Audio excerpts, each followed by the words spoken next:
आज का हमारा विषय है एक ऐसा वायरस जिसके बारे में ज़्यादातर लोग जानते भी नहीं हैं, लेकिन ये हर साल लाखों लोगों को बीमार करता है। जी हाँ, हम बात कर रहे हैं ह्यूमन मेटाप्नेमोवायरस या HMPV की। क्या आप जानते हैं, ये वायरस छोटे बच्चों और बुजुर्गों के लिए जानलेवा साबित हो सकता है। लेकिन घबराने की ज़रूरत नहीं है, क्योंकि आज हम आपको बताएंगे इसके लक्षण, बचाव और इलाज के बारे में सब कुछ। तो वीडियो को अंत तक जरूर देखें। तो सबसे पहले जानते हैं HMPV क्या है। HMPV एक ऐसा वायरस है जो हमारे सांस की नली रेस्पिरेटरी ट्रैक्ट को प्रभावित करता है। इसे पहली बार 2001 में नीदरलैंड्स के वैज्ञानिकों ने खोजा था। हालांकि ये वायरस नया नहीं है। रिसर्च में पता चला है कि HMPV इंसानों में 200-300 सालों से मौजूद है। ये वायरस परमिक्सोविरिडाई नामक फैमिली से आता है, जो कई अन्य सांस की बीमारियां पैदा करने वाले वायरस का घर है। इस वायरस के दो मुख्य प्रकार हैं, एक HMPV-A, 2 HMPV-B। ये दोनों आगे और उपश्रेणियों में बनते हैं, लेकिन इनका असर लगभग एक जैसा ही होता है। खास बात यह है कि यह वायरस किसी भी उम्र के व्यक्ति को संक्रमित कर सकता है, लेकिन छोटे बच्चों और बुजुर्गों पर इसका असर सबसे ज़्यादा होता है। अब सवाल यह है कि यह वायरस फैलता कैसे है। HMPV एक सांस के जरिए फैलने वाला वायरस है।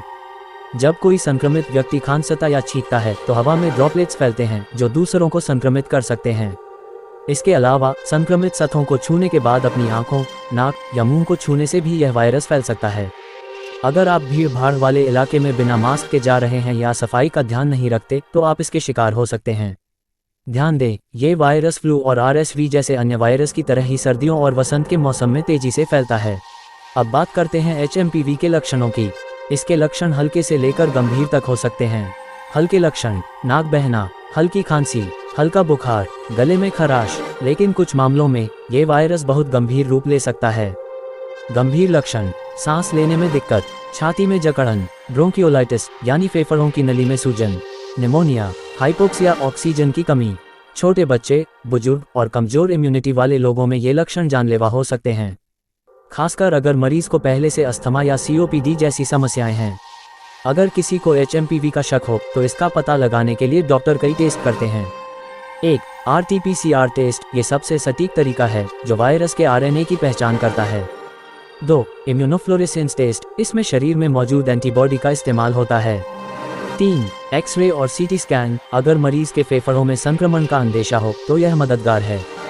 ये सब इसलिए जरूरी है क्योंकि HMPV के लक्षण फ्लू और RSV जैसे अन्य वायरस से मिलते जुलते हैं।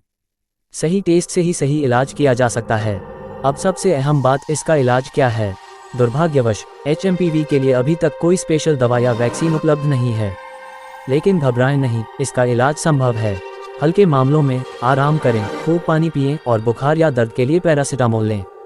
गंभीर मामलों में अस्पताल में ऑक्सीजन सपोर्ट या वेंटिलेशन की जरूरत पड़ सकती है। इसके अलावा वैज्ञानिक HMPV के खिलाफ वैक्सीन और एंटीवायरल दवाओं पर तेजी से काम कर रहे हैं। उम्मीद है कि आने वाले सालों में इसका स्थायी समाधान मिलेगा। HMPV को रोकना पूरी तरह संभव है अगर आप थोड़ी सावधानी बरतें। 1 बार बार हाथ धोएं, खासकर खाना खाने से पहले। 2 भीड़ भाड़ वाली जगहों में मास्क पहनें। 3 संक्रमित सतहों को छूने से बचें। 4 खांसते या छींकते समय रुमाल का इस्तेमाल करें। 5 अपने घर और आसपास की साफ सफाई का ध्यान रखें। याद रखें, बचाव इलाज से बेहतर है। शोधकर्ता इस वायरस पर गहराई से काम कर रहे हैं। जल्द ही हमें HMPV के लिए वैक्सीन और नई दवाओं की खुशखबरी मिल सकती है। फिलहाल वैश्विक स्तर पर इस वायरस की पहचान और जागरूकता बढ़ाने की जरूरत है, ताकि ज़्यादा से ज़्यादा लोगों को इसकी जानकारी हो।